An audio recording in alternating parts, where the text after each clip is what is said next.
요한복음 14장 22절부터 31절까지, 요한복음 14장 22절부터 31절까지 한 절씩 교독하도록 하겠습니다. 가룟 아닌 유다가 이르되 주여 어찌하여 자기를 우리에게는 나타내시고 세상에는 아니하려 하시나이까.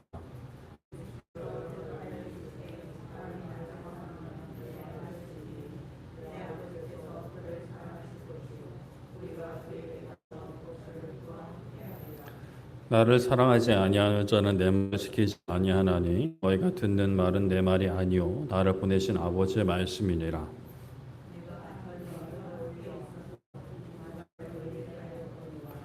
보혜사 곧 아버지께서 내 이름으로 보내실 성령 그가 너희에게 모든 것을 가르치고 내가 너희에게 말한 모든 것을 생각나게 하리라.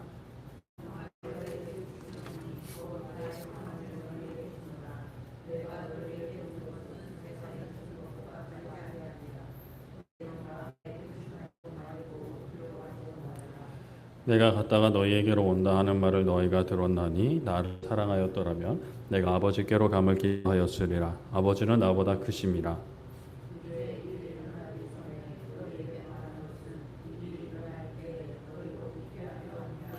이후에는 내가 너희와 말을 많이 하지 아니하리니 이 세상에 임금이 오겠습니다. 그러나 그는 내게 관계할 것이 없으니 오직 내가 아버지를 사랑하는 것과 아버지께서 명하신 대로 행하는 것을 세상이 알게 하려 함이로라. 일어나라 해를 떠나자 하시니라. 아멘. 네, 오늘은 세상이 줄 수 없는 평안이라는 제목으로 말씀을 나누고자 합니다. 이 비행기를 타면 출발 전에 기장이 안내 방송을 합니다. 저희 항공사를 이용해 주시는 모든 고객님께 감사를 드리며 저는 어디로 여러분들을 모시고 갈 기장 누구누구입니다. 이런 식의 인사를 해요. 그리고 편안한 여행 되시기 바랍니다. 이렇게 이야기합니다. 제대로 알아듣기도 이제 힘든 발음이지만 그래도 대충 이런 내용이구나 이렇게 알아들을 그런 인사 말이에요. 그런데 이제 그 비행기를 타는 사람들의 대다수는 그 기장의 어떤 기장됨, 기장의 자질, 기장의 능력을 의심하지는 않을 것 같아요. 약간의 의심이 들 수는 있죠. 또 어떤 항공사에 대한 이미지도 좀 있고 그런 어떤 나의 개인적인 경험이 있을 수도 있고 그렇기 때문에 이렇게 좀 의심 아닌 의심을 가지고 타는 분도 계시는데 그래도 대다수는 내가 가고자 하는 목적지에 이 비행기와 이 비행기를 타고 있는 나 그리고 내가 그 카운터에서 맡긴 내 짐들이 잘 도착할 것이라는 것을 믿어요. 이 부분이 제대로 납득이 안 되거나 믿어지지 않는다라고 한다면 이 비행기에 앉는 그 시간이 너무나 괴로울 겁니다.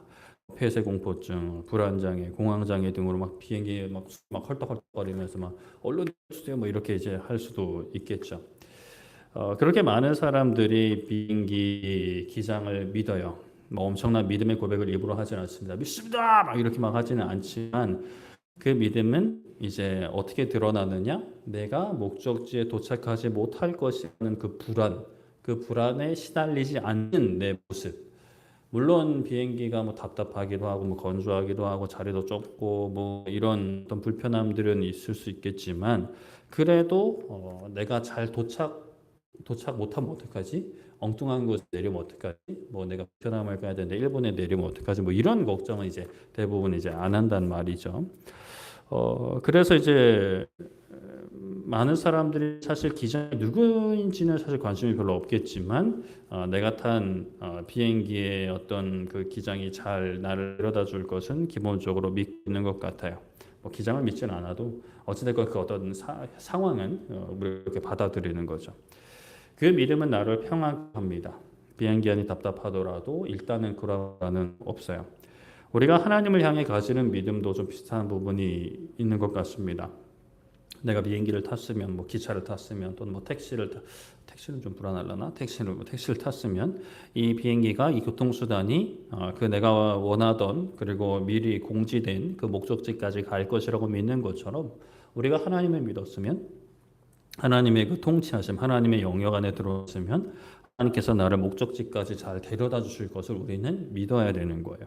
그러한 믿음이 없으면 비행기를 타고 있어 걱정과 불안의 시간을 보내는 것처럼 다 똑같은 비행기 타고 똑같은 목적지로 향해 가는데도 누구는 막 불안에 덜덜덜 떨면서 누구는 그냥 처음부터 끝까지 잠만 자는 뭐 그런 사람도 있을 수 있고 아니면 그냥 막 수다 떨고 영화 보고 뭐 그런 사람들이 있을 수 있을 것 같고 그렇게 이제 믿음이 없으면 걱정 불안의 시간을 보내게 되고 믿음이 있으면 편안하게 가는 것처럼 하나님 안에 똑같이 있는데 하나님을 믿긴 믿는데 이 온전히 믿는 사람과 계속해서 막 의심을 키워나가고 그 의심을 붙드는 사람들은 그 삶의 질이 다를 수밖에 없는 것이죠.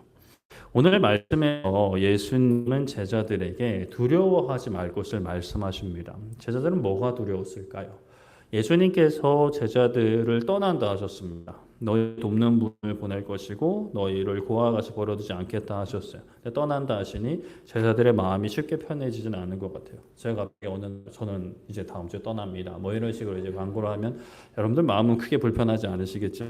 근데 이 제자들의 입장은 다른 거예요. 뭐 목회자야, 뭐 널리고 목회자고 저보다 더 훌륭하신 목사님들도 많고 하니까 이번 기회에 좋은 목사님을 모셔야겠다 뭐 생각하실 수도 있겠지만, 근데 예수님은 다른 거예요. 이게 대체 불가하신 분이란 말이에요. 제자들은 예수님께 인생을 걸었고 3년이라는 시간 동안 이제 기본 생활 기반을 다 내려놓고 다 버려놓고 예수님을 따라하는데 이 갑자기 예수님 뭔 뚱딴지 같은 소리냐 이렇게 이제 생각을 할 수 있는 거죠. 그런데 이제 예수님께서 그 가운데 나의 계명을 지키는 자는 나를 사랑하는 자인데 그는 아버지의 사랑을 받을 거고 나도 그를 사랑하여 나를 나타내겠다. 그러니까 숨기지 않겠다. 내가 떠나기는 하는데 다른 분을 보내줄 거고 또 나도 너희들한테 나를 숨기지 않을 거야 라고 말씀을 하십니다. 그런데 이제 제자 중 유다, 가룟 유다가 아닌 다른 유다가 예수님께 묻는 거예요. 예수님, 그러니까 전반적으로 다 이해가 안 되는 상황입니다. 그런데 이제 그 유다가 아니 예수님 왜 우리에게는 나타내시고 세상에는 아니하려 하십니까? 라고 물어요. 제자들 입장에서는 그런 마음을 가질 수 있죠. 물론 그냥 단순히 궁금해서 물을 수도 있는데 아니 예수님 우리가 지금 예수님을 이제 왕으로 모시고 있는데 그걸 기대하고 있는데 세상에도 좀 떠들썩하게 드러내셔가지고 또 예수님을 반대하는 세력들 조롱하는 세력들의 혀를 뽑으시고 팔을 꺾으시고 하셔가지고 하면은 얼마나 이제 우리가 이제 면도 살고 어깨가 으쓱으쓱하겠습니까, 예수님. 그런데 왜 예수님이 우리들에게만 이게 보여주신다라는 거예요. 우리는 뭐 이미 지금 예수님 그래서 잘 믿고 있는데 잘 따르고 있는데 왜 그러십니까? 라고 이제 여쭤보는 거죠. 그에 대한 답으로 예수님은 뭐 좀 이렇게 이 속 시원한 이 제자들 입장에서 생각할 때 좀 속 시원한 답보다는 좀 약간 이제 방향이 다른 걸 하세요. 근데 이제 그게 사실 예수님이 진짜 제자들에게 하고자 하시는 말씀이죠. 사람이 나를 사랑하면 내 말을 지키리니 내 아버지께서 그를 사랑하신 거고 우리가 그에게 가서 거처를 그와 함께 할 것이라고 하세요. 사랑과 말씀을 지키는 것, 순종하는 것은 우리 앞에서 새벽에도 살펴봤지만 이전에도 계속 말씀하신 부분이거든요. 그런 내용인데 그것을 이제 거의 같은 내용을 다시 한번 말씀하시고 그 순종을 아버지의 사랑의 근거, 그러니까 순종하면 아버지께서 너희를 사랑하신다. 그리고 거처를 함께 한다. 그러니까 함께 산다라는 거죠. 함께 한다라는 겁니다. 그러면 당연히 반대로 예수님을 사랑하지 않으면 내 말을 지키지 않는다라고 하시는 거예요. 이 예수님의 말은 예수님의 말이 아니고 예수님을 보낸 아버지 말씀이라고 하세요. 그러니까 요한복음에서 계속 강조하고 있는 너무 강조하는 거 아닐까 싶을 정도로 계속 강조하고 있는 예수님의 정체성, 하나님으로부터 보냄을 받은 그 정체성을 다시 한번 말씀하고 계세요. 앞선 그 21절에 보면은 예수님의 계명을 지키는 자가 예수님을 사랑하는 자고 아버지께도 사랑을 받고 예수님도 사랑하셔서 그에게 예수님을 나타낸다라고 하셨거든요. 그러니까 세상에 나타내지 않으시는 것은 그들이 예수님을 사랑하지 않기 때문이에요. 세상이 예수님을 사랑하지 않기 때문에 예수님 자신을 드러내지 않는 거죠. 예수님을 사랑하지 않고 말씀에 순종하지 않기 때문에 하나님의 사랑을 누릴 수가 없고 하나님의 역사를 볼 수가 없는 거예요. 경험할 수가 없는 거예요. 예수님의 하심을 볼 수가 없죠. 예수님께서 은혜를 그들에게는 이제 감추시는 그런 것입니다. 예수님의 이 말씀은 오늘날 우리의 삶에도 당연히 적용을 할 수 있습니다. 우리가 일상을 살면서 예수님의 말씀도 기억나지 않고 막 기쁨도 없고 감사도 없어요. 그러면 내가 먼저 이제 예수님의 말씀, 예수님을 사랑하고 또 예수님의 말씀에 뭐 사랑하고 용서하고 복음을 전하라고 하는 이제 기본적인 예수님의 말씀 명령들이 있잖아요. 그런 말씀을, 그런 명령을, 그런 계명을 우리가 순종하고 있는가를 좀 돌아볼 필요가 있습니다. 물론 우리가 하나님을 사랑하는데도 뭐 소위 하나님께서 잘 살고 있는데도 하나님께서 우리를 광야와 같은 시간으로 몰아가시기도 하세요. 욥처럼 말이죠. 특별한 잘못이 없었는데 하나님께서 그런 고난을 허락하기도 하세요. 그러나 기본적으로 우리가 가장 겸손히 고난이 닥칠 때든 하나님의 어떤 임재나 하나님의 응답이 전혀 느껴지지 않을 때, 하나님의 일하심이 보이지 않을 때 가장 먼저 점검해야 하는 것은 내가 순종하지 않은 것은 없는가, 이것을 우리가 점검할 필요가 있습니다. 우리의 구원의 문제에 있어서, 우리가 구원받음에 있어서 우리가 죄인이었을 때 하나님께서 자신의 아들을 십자가에 죽이신 것은 우리를 향한 하나님 아버지의 그 사랑의 확증이라고 했어요. 그러나 구원받은 자로서 하나님의 사랑을 계속해서 누리고 경험하려면 말씀에 순종이 필요합니다. 하나님의 말씀, 예수님의 말씀, 하나님 아버지의 말씀에 순종할 때 하나님의 역사가 이제 보이기 시작하는 거죠. 25절부터는 다시 보혜사 성령님에 대해서 말씀하십니다. 예수님께서 제자들에게 내가 너희와 함께 있기만 하는데 보혜사, 아버지께서 예수님의 이름으로 보내실 성령께서 모든 것을 가르치시고 내가 너에게 말한 모든 것을 생각나게 하실 것이다 라고 하십니다.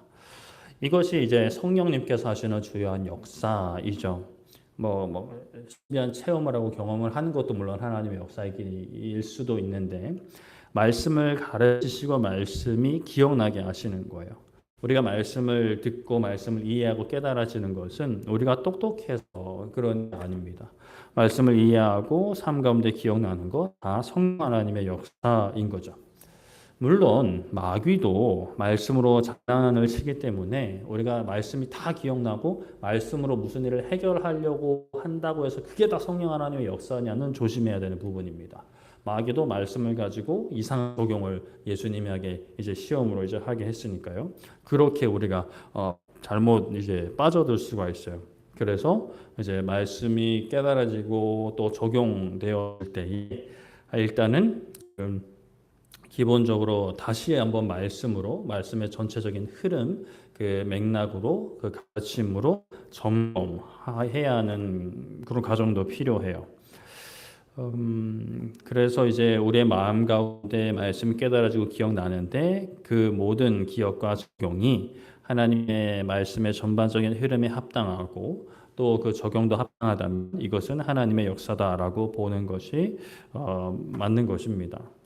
그런데 또 우리가 이제 내 기분이 막 편한 것들, 내 기분이 좀 안심이 되는 것들이 다 하나님의 깨닫게 하시면 하나님의 역사가 아닌 것도 우리가 기억을 해야 돼요. 예를 들어서 이제 원수를 앞에 두고 원수를 사랑해야 한다는 말씀이 이제 기억이 나잖아요. 그렇게 되면 대다수는 매우 억울하고 짜증나고 분노할 수 있어요. 그럼 이게 하나님의 역사가 아닌 거냐? 성령 하나님의 역사가 아닌 거냐? 아니죠. 하나님의 역사가 맞습니다. 불편한데도 하나님의 역사가 맞는 거예요. 그런데 그 불편함을 가지고 나아가서 작은 순종으로 나아갈 때 하나님께서 허락하신 평안함으로 그 불편함이 이제 사라질 수 있는 것이지, 물론 쉽게 안 사라지는 분들도 계세요. 그게 좀 사람마다 좀 다르고 그렇긴 하지만 어찌되었건 우리의 마음의 때로는 불편함도 성령 하나님의 인도하심일 수 있다. 그래서 말씀으로 점검해야 된다라는 것이죠. 예수님께서 보혜사 성령님의 오심과 그 역사를 말씀하시고 제자들에게 강조하시는 이겁니다. 내가 너희들에게 평안을 끼친다. 예수님께서 제자들에게 평안을 주세요. 그런데 그 평안은 세상이 주는 것과 같지 않다라고 말씀을 하십니다. 우리가 세상 속에서도, 그러니까 하나님 모르는 사람들도 평안함 또는 만족, 기쁨, 즐거움과 같은 마음, 생각, 감정을 누릴 수가 있습니다. 그러나 예수님께서 분명히 말씀하세요. 내가 줄 거는 세상이 주는 것과 다르다. 세상이 주는 것들은 그 근거가 세상에 있죠. 물론 세상도 하나님께서 만드신 피조 세계이기 때문에 모든 것 다 완전하게 왜곡된 것은 아니에요. 그러나 아무리 세상 기준으로 선한 것이라 하더라도 그것이 하나님으로부터 오지 않고 그것 때문에 하나님을 의지하지 않는다면, 하나님께 감사하지 못하고 영광 돌리지 않는다면 그것은 이제 마귀의 역사로, 마귀의 도구로 쓰임 받을 수 있는 것이죠. 세상이 주는 평안은 세상의 것들을 근거하고 예수님이 주시는 평안은 예수님을 근거합니다. 예수님의 성품, 예수님의 정체성, 예수님의 행하심을 근거로 해서 우리에게 허락되는 평안인 거예요. 그렇기 때문에 그 평안은 확실하고 완전하며 영원합니다. 그러한 평안을 주시면서 예수님은 제자들에게 마음에 근심하지도 말고 두려워하지도 말라라고 하죠.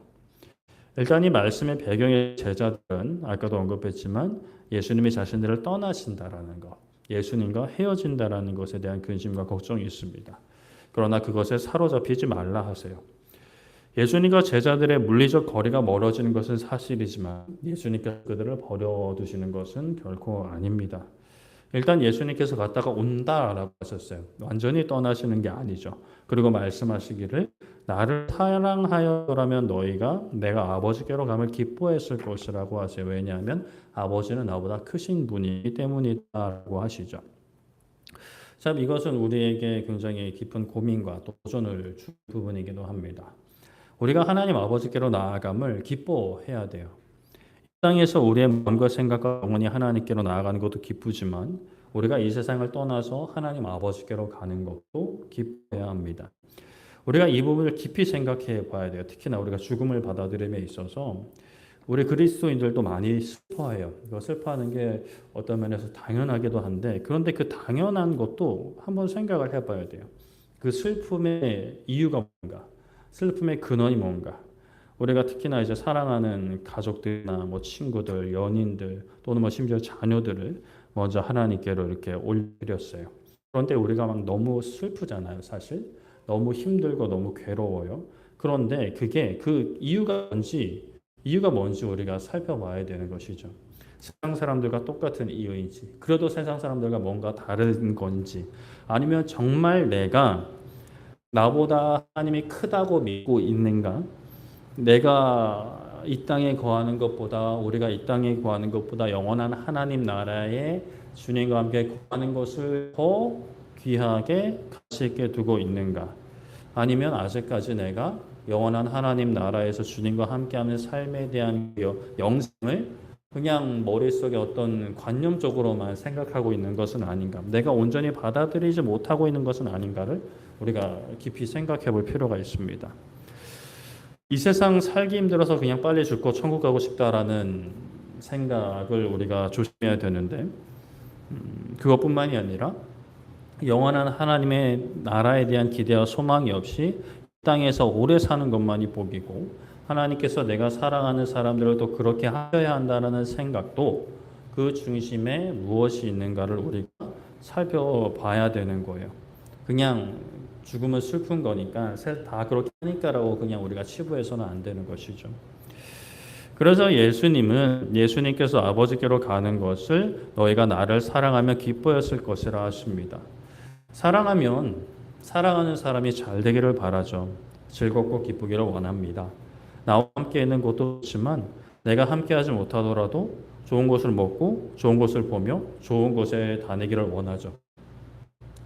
물론 거기에 내가 함께 있으면 더 가장 좋겠지만 여건이 또 그렇게 못할 때가 있잖아요. 가족들, 특히나 자녀들 이렇게 할 때 다 함께 못 갈 때가 있어요. 나는 일 때문에 바쁘던지 아니면 경제적인 여건 때문에 다른 가족들만 좋은 곳에 보내야 될 때가 있어요. 근데 그럴 때 나 못 가니까 니들도 못 가, 뭐 이런 식으로 이제 하는 것보다도 그래, 아빠는 뭐 일을 할게, 아빠는 돈 벌으니까 너희들 갔다 와 라고 이제 할 수도 있겠죠. 상황이 그렇게만 된다면. 그렇다면 예수님께서 아버지께로 가는 것을, 자신들을 떠나서 가시는 것을 마냥 슬퍼하는 것도 예수님을 향한 사랑을 점검해 봐야 되는 기회가 되는 것이고, 또 예수님만 좋은 게 아니라 예수님이 가시는 것도 보혜사 성령님이 오시는 것도, 그리고 또 앞선 말씀에 우리가 거할 거처를 예비하러 가시는다는 그런 사실도 여러 가지로 볼 때 제자들이 지금 슬퍼할 상황은 아닌데, 제자들은 아직 이제 그게 다 정립이 안 되고 믿어지지 않으니까 불안하고 슬퍼하고 두려워하는 거죠. 이 모든 것을 말씀하시는 이유는 그겁니다. 제자들로 하여금 이 일들이 일어나기 전에 말해서 이 일이 일어나게 되면 그냥 우연히 일어나는 것이 아니라 모든 것이 다 계획되었고 준비되었음을, 하나님의 역사임을 예수님이 하나님의 보내신 분이시 믿게 하시려 그렇게 말씀하셨다라고 해요. 예수님 여러 표적을 하신 것도 이렇게 말씀하시는 것도 이렇게 막 반복적으로 비슷한 얘기 계속 하시는 것도 결국에는 제자들이 또 나아가서 오늘날 우리들이 믿고 예수님 안에 거하며 영원한 생명을 소유하기를 바라시는 그 마음과 뜻 때문이다라는 거죠. 우리는 하나님 아버지의 그런 마음, 또 그 아버지의 마음에 순종하는 예수님의 그 행하심, 그 마음과 사랑 순종을 잊지 말고 굳게 붙잡아야 하는 것이죠. 그래서 30절에 보면 예수님께서 이후에는 너희와 말을 많이 하지 않을 것이라고 하세요. 왜냐하면 이 세상에 임금이 오기 때문이다라고 하십니다. 이제 예수님을 죽이려는 사람들의 손에 예수님이 넘겨지시게 되는 겁니다.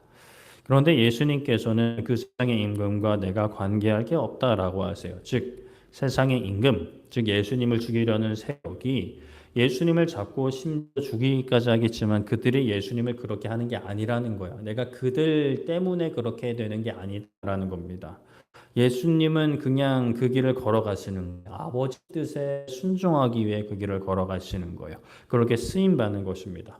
하나님 아버지가 뜻을 돌이키시고 예수님도 거기에 당연히 이제 순종하시면 뭐 안 가실 수 있는 거예요. 그들이 아무리 뭐 권세가 있고 세력이 강하다 하든 뭐 예수님이 그냥 말씀만 하시 다 죽어버릴 텐데 말이죠. 사람을 살리는 게 쉬울까 죽이는 게 쉬울까 생각해 보면 그래도 일단 그냥 뭐 다른 생각하지 말고 그냥 방법적인 측면만 놓고 보면 죽이는 쉽지 않나 생각해 보는데 그런데 아무튼 예수님이 그 길을 걸어갔습니다. 그 길을 걸어가시는 것은 31절에 예수님이 아버지를 사랑하시는 것과 아버지께서 명하신 대로 행하는 것을 세상이 알게 하려 하시려고 걸어간다라고 하세요. 우리가 세상 살아가는 동안 선을 행함으로 예수님의 사랑을 전하는 것, 우리가 이제 너무나 많이 들었고 알고 있는 우리 사명이잖아요. 그래서 이제 그 선행을 감당하느라 때로는 희생하고 헌신하고 억울한 일을 당하고 손해를 사실 당하기도 해요. 그런데 그럼에도 불구하고 우리가 그 사명을 포기할 수 없는 것은 그러한 순종을 통해서 우리가 예수님을 사랑하는 것과 하나님 아버지를 사랑하는 것을 드러낼 수 있기 때문에라고 우리가 생각을 해야 합니다. 그러면 우리는 항상 생각을 하죠. 꼭 그렇게 힘들게 드러내야 하나요? 좋게 이렇게 편한 환경에서 뭐 드러낼 수도 있죠. 그렇게 사는 분들도 계시고요. 그런데 우리가 생각해 봐야 할 것은 말뿐인 고백은 진실된 고백이 아니다라는 사실이에요. 사랑한다라는 그 말에 합당한 행동, 때로는 희생과 포기와 어떤 헌신, 억울함, 손해까지도 감당하면서 그것으로 여기지 않고 사랑으로 헌신하며 나아갈 때 우리의 믿음은 진실된 믿음임이 증명되는 것이죠. 예수님을 향한 우리의 사랑, 하나님 아버지를 향한 사랑의 어떤 그 진실됨이 증명되고 더 깊어지게 됩니다. 물론 세상에서 우리가 하나님을 사랑하는 것과 하나님의 명령대로 행하는 것을 이제 그렇게 막 희생을 통해서 고난을 통해서 막 드러냈어요. 그런데 그렇다 하더라도 그 모습을 보는 사람들이 우리가 하나님을 얼마나 사랑하는지 알게 되는 사람들이 다 하나님께로 돌아오느냐? 그것은 또 아니에요. 그러나 그것은 하나님이 하실 일입니다. 그들이 하나님께로 돌아오는 것은 하나님이 하실 일이고 우리는 우리가 하나님 안에서 해야 할 일을 하면 되는 거예요. 우리에게 허락하신 계명, 말씀에 순종하면 되는 거죠. 하나님을 사랑하고 이웃을 사랑하고 또 우리가 교회 안에서 서로 사랑하고 복음을 전하는 것. 자기 부인하고 예수님 따라 자기 십자가 지고 걸어가는 것. 앞에 주어진 일들로 인하여 우리의 마음에 근심과 두려움이 찾아올 수 있습니다. 때로는 그것이 너무 거대해 보일 수도 있어요. 그래서 그 근심과 두려움에 집어삼켜져 나를 막 덮쳐오는 것처럼 느껴질 때가 있어요. 그리고 실제로 내 마음과 생각이 거기에 먹혀버려서 아무런 생각이 들지 않고 그냥 근심과 걱정만 계속 막 하루 종일 날 막 붙잡을 때도 있을 수 있어요. 그러나 예수님 오늘 말씀에 분명히 말씀하십니다. 근심하지 말고 두려워하지 말라 하세요. 우리에게 근심과 두려움이 몰려와도 우리가 그것에 매이지 않을 수 있습니다. 우리는 기도할 수 있죠. 기도는 단순히 내가 원하는 것을 다 막 다다다다다 이야기하고 그대로 이루어 주실 때까지 버티고 악쓰는 그런 모습은 다가 아닙니다. 물론 그런 모습, 그런 기도도 할 수 있어요. 우리가 바라는 걸 구하면서 이제 그 하나님께서 응답하실 때까지 버티는 그런 시간도 필요할 때가 있어요. 그러나 우리가 바라는 것을 구하지만 구하면서 우리가 기도 가운데 붙잡아야 되는 것은 하나님 아버지가 누군가. 우리가 예수님의 이름으로 항상 기도한다라고 이야기하는데 그 예수님의 이름의 능력이 뭔가? 예수님이 그 이름으로 행하신 일들이 뭔가를 그거를 놓치고 그냥 주문처럼 이렇게 구하는 것은 사실 기도의 건강한 기도, 우리가 추구해야 될 기도의 모습은 아닌 것이죠. 기도는 하나님께서 내 기도를 들으신다라는 믿음의 고백이자 순종의 행위이면서 하나님께 내 삶을 맡기는 과정이라고 표현을 할 수가 있어요. 하나님의 왕되심 앞에 순복하는 거죠. 내가 왕에 대해서 하나님께 명령하는 시간이 아니라 왕이신 하나님께 나의 삶을 아뢰고 하나님을 더욱 알아가는 시간이 기도의 시간. 그래서 우리가 이렇게 모여서 함께 기도하는 시간도 기도의 시간이고 개인적으로 시간을 내서 하는 기도도 기도의 시간이지만 삶이 기도가 되는 거예요. 하나님을 의지하는 모든 삶의 순간들이 넓은 의미에서 이제 기도가 되는 것입니다. 그렇게 오늘 이렇게 우리가 모여서 또 기도할 수 있는 것은 복된 것이에요. 참 이 금요일 저녁이라는 시간이 피곤한 시간, 피곤한 정신, 지친 마음일 수 있어요. 지금 광화문에 BTS 공연하고 있죠. 지금 아직 하고 있을 텐데 뭐 전 세계 사람들이 난리 칠 것 같아요. 광화문에도 엄청 큰 그 문도 만들어 놓고 뭐 내침까지 통행 제한까지 이제 서울시에서 했다던데 그에 비해서 우리의 모습은 참 눈에 보이는 모습은 좁아 보일 수 있습니다. 그러나 BTS는 그들의 삶을 구원해 줄 수 없어요. 물론 BTS를 만나고 우울에서 벗어나고 삶의 의미를 찾는 분들도 계시더라고요. 그러나 영혼을 구원할 수는 없습니다. 우리가 믿는 하나님, 최소한 BTS보다 크신 하나님이신데 그 하나님을 우리가 이 시간 찾는 거예요. 그 하나님 앞에 나아가는 겁니다. 우리 개인의 기도 제목도 그렇지만 우리의 삶도 내려놓지만 또 이 시간 또 특별히 더 우리 서로 지체들을 위해서 기도하고 이 나라를 위해서도 기도하고 우리 교회와 온 열방을 위해서도 기도하는 시간이죠. 우리에게 근심하지 말라, 두려워하지 말라. 내가 너희와 항상 함께한다. 내가 너희를 버리지 않는다. 또 다른 보혜사를 보내줄 거야. 내가 너에게 나를 나타낼 거야. 라고 예수님이 말씀하신 그 약속을 붙잡고 오늘 우리가 더 한 걸음 주님께로 나아가는 복된 시간 되기를 소망하고 축복합니다. 말씀을 정리하겠습니다. 유다가 예수님께 우리들에게는 나타내시는데 세상에는 안 나타내시냐고 묻습니다. 예수님은 세상이 나를 사랑하지 않기 때문이라고 하시죠. 그리고 보혜사가 오시면 모든 말씀을 가르치고 기억나게 하실 것이라 하십니다. 그러면 근심하지 않고 두려워하지 않고 예수님을 사랑하며 순종하게 되는 것이죠. 그렇게 순종하며 나아갈 때 우리는 더 예수님을 알게 되고 더 사랑하게 되고 또 더 순종하게 되고 또 더 알게 되고 더 사랑하게 되는 이 신앙의 선순환이 일어나게 됩니다. 세상이 아무리 예수님을 몰아세우고 우리를 몰아세워도 우리는 굴하지 않습니다. 우리의 영혼을 빼앗을 수 없고 우리를 향한 아버지의 사랑에서 우리를 끊을 수 없습니다. 끝까지 믿음과 순종의 길을 걸어갈 수 있는 우리 모두 되기를 소망하고 축복합니다. 우리 함께 찬양하고 기도했으면 좋겠는데요. 이 시간 우리 찬양할 때에 주님만 사랑하리 우리 찬양하고 우리 함께 기도하도록 하겠습니다.